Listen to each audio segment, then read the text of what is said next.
All right, in this sense, in this clip, we're going to be going over how to convert polar coordinates into rectangular coordinates and the reverse. Okay, so write this down.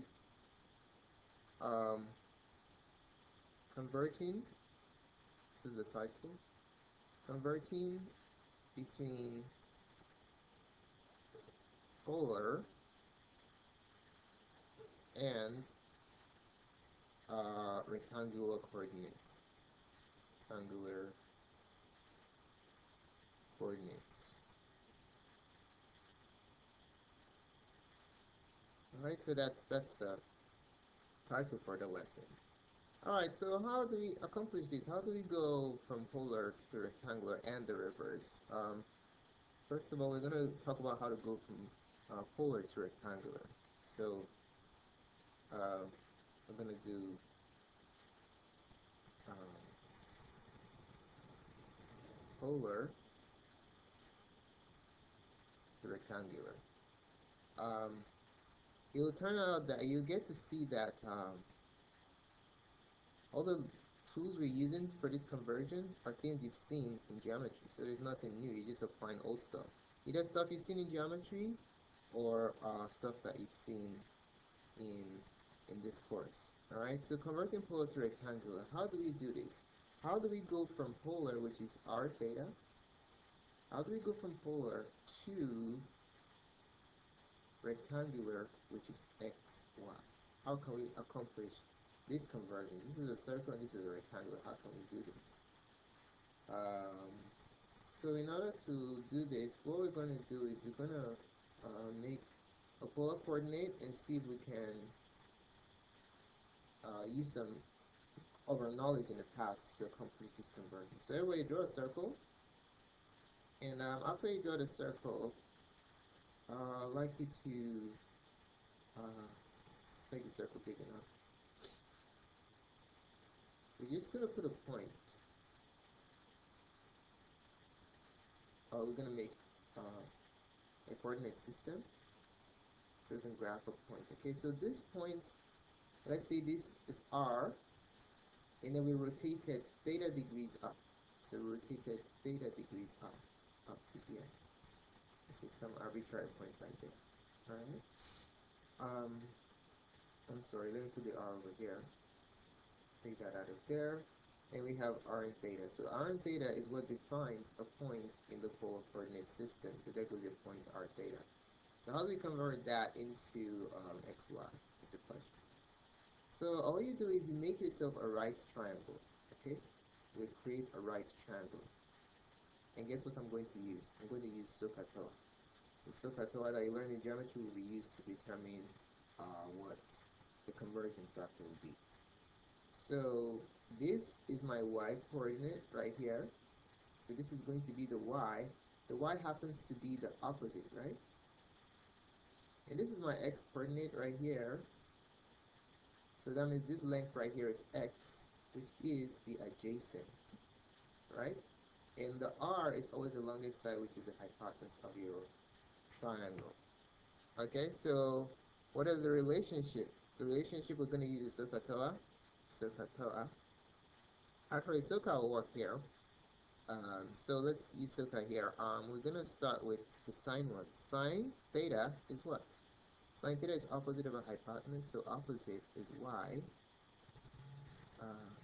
Sine theta is y over the hypotenuse, which is r. This is opposite over hypotenuse over h, which is r. But if I want to get y by itself, what do? I times both sides by r. So times it by r and times that by r. So using the symmetric property of equality, we're going to have y equals r sine theta.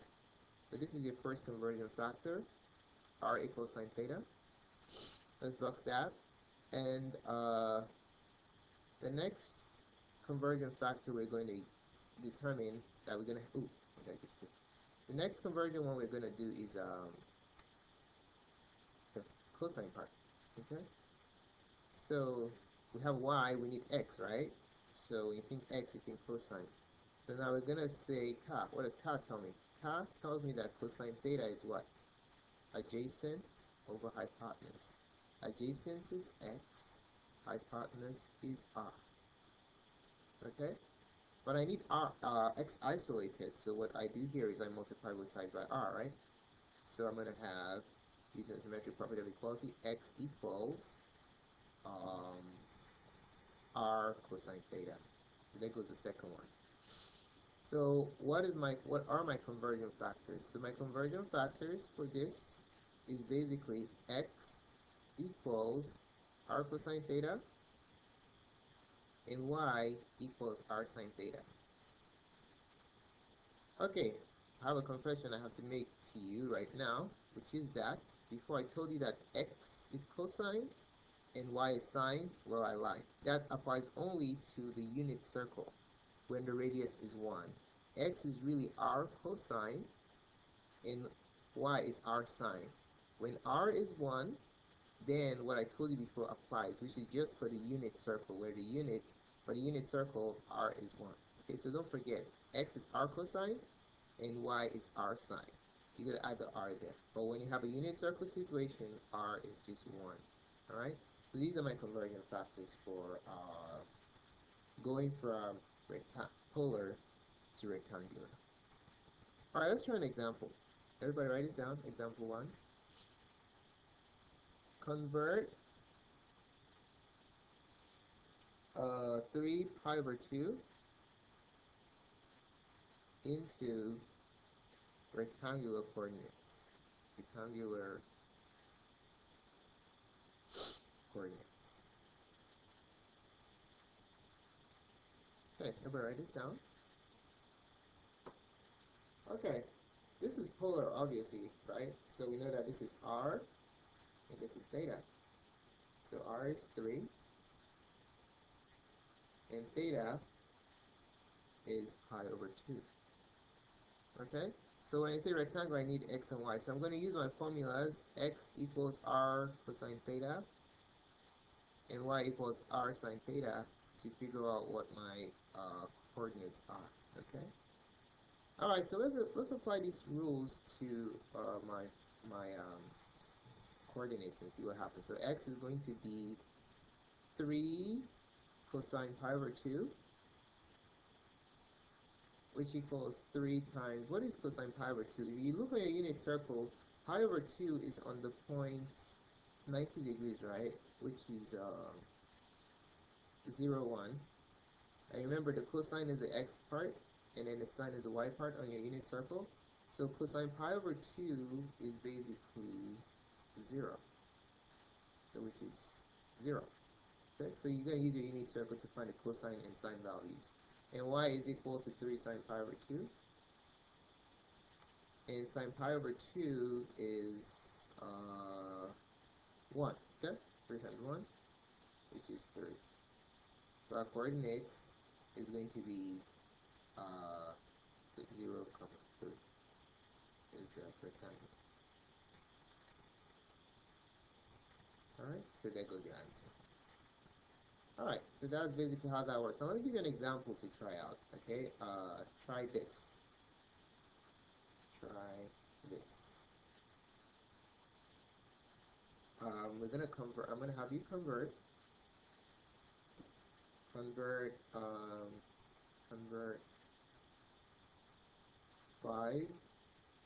120 degrees into polar coordinates. Okay? Alright. Alright, so for this one, basically we have x is going to be 5 cosine 120, and y is going to be 5 sine 120 degrees. Where is 120 on my unit circle? 120 degrees is up here. My reference angle for 120 is 60 degrees. The 60 degrees going up. So it's going to be 1/2. root 3 over 2. So basically the coordinates, since I'm in quadrant 2, it's going to be negative 1 half and root 3 over 2. This is cosine, and this is sine.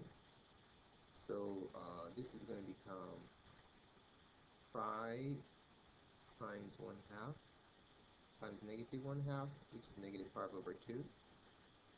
And then this one will be 5 times root 3 over 2, which is 5 root 3 over 2.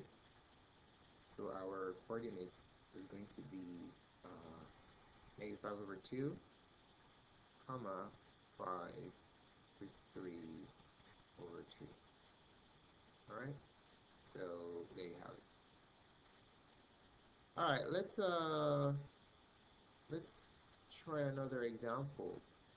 Actually, let's go to the second part of the notes. The second part of the notes is basically going from rectangular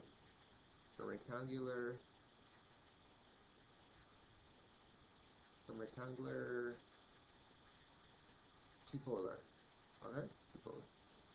Alright, so how do we accomplish this? Well, let's derive the formulas that we're going to use for this whole process. So in this case, basically what I have is I have a rectangular coordinate. Okay, just use straight x and y. So this is your x, and this is your y. So where is the coordinate going to be? Just go out, right? Where they meet, straight out, and straight to the right. So this is your rectangular coordinate x1. So you notice if I go from the origin to this point, if I go from the origin to that point, what I'll have is basically a radius and an angle. Okay, and just do this in dotted line, like that, and like that. So if I want to go straight to xy from the center, I will create a radius, a radial line, and an angle, theta. Okay, so this vertical distance right here is y, and this one right here is x, right? This is my radius. Now, how do I convert this? So to do this, what relates r, x, and y? What relates the two legs and the hypotenuse of a right triangle?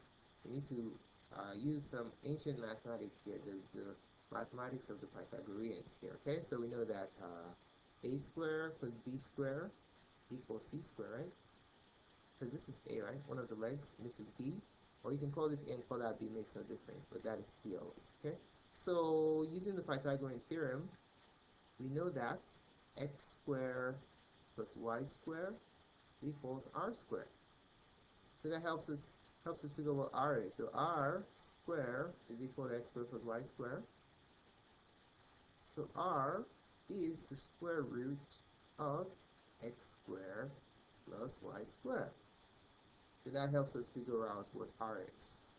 Now we know what r is, now I want to find out what theta is, because the goal is we're going from xy to r theta. We have r theta taken care of because the Pythagoreans helped us to figure out this formula. Now we need help with this theta right here. How do we do theta? We need to use trig. There's no way out of this, so we need to use SOHCAHTOA. Okay? SOHCAHTOA. All we know is the opposite and the adjacent. Why do I say that? Because we only know x and y. So we only know O and A. Okay? Which ratio has only O and A in it? Sine, cosine, or tangent? It is tangent. So we're going to use that one, okay? So we're going to go tan theta equals the opposite, which is y over the adjacent, which is x. But we want theta by itself, right? So this tan is kind of getting in the way. So what is the opposite of tan? Inverse tan, right? So in order to neutralize the tan, you take the inverse tan of both sides. Inverse tan of theta on the left, and then inverse tan of y over x. Alright, so the tan and inverse tan cancels out. So you have theta equals inverse tan of y over x. Okay,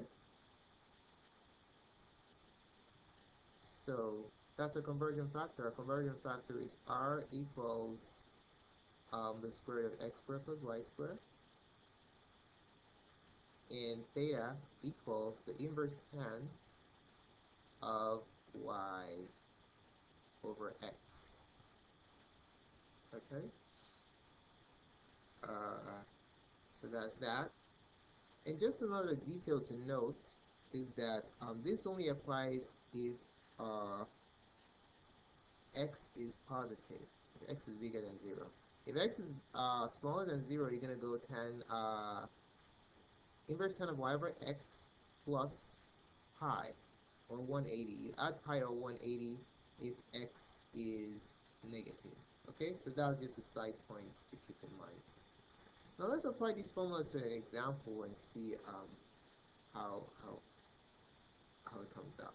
All right, so let's try this. Convert, example 2. Convert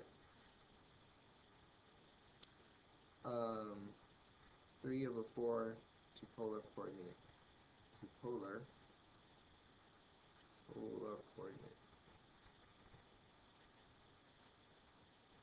Okay. All right. So let's find r first because that's easier. I know this is x and this is y.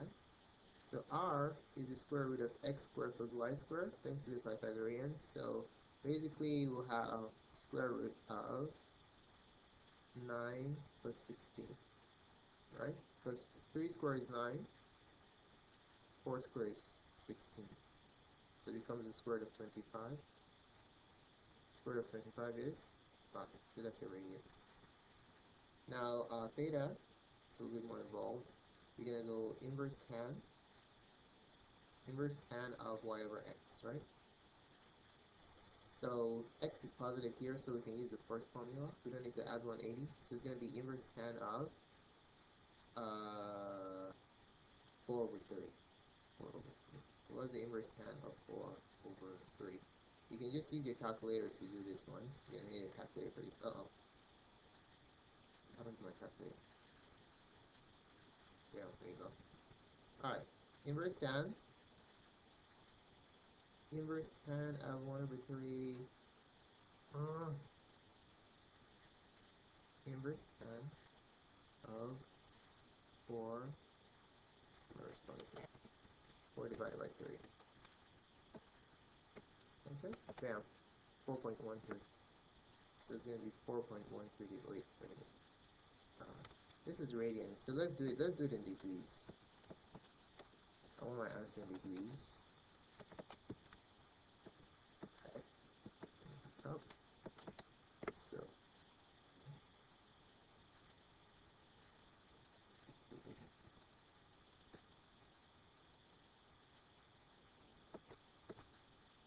Alright, so that's, we have 0 0.2, oh no, inverse tan of 4 over 3, 4 over 3, 53.13 degrees, so you have 53.13 degrees. Let me make sure I write it up correctly. Yes, 3.13 degrees, so our answer, our final answer is going to be 5, comma, 53.13 degrees. Remember, the radius always comes first, r, and then the angle comes second. So that's that. Now we're going to go ahead and try out some classwork problems. Hopefully you guys do well on them. Alright, thanks for paying attention to this recording. Remember, it's uploaded on YouTube for your viewing pleasure.